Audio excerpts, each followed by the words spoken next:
Hello everyone, this is Quincy from Qingdao Ejoy, and here is our location of the surface treatment production line.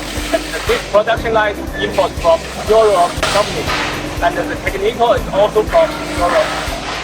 You can see here is our raw material of the heat mesh. This situation is before surface treatment, plastic coating. Over there is our inlet of the production line. These are our after treatment for the surface. You can see plastic coating is finished. Now I'm looking at our surface treatment production line. You can see here is our finished product, and after the plastic coating.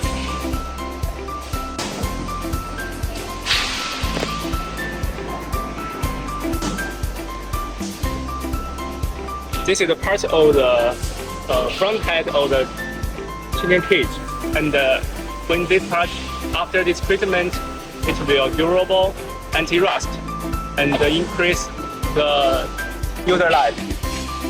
After treatment production, this part is located at the front part of the cage. It's a cover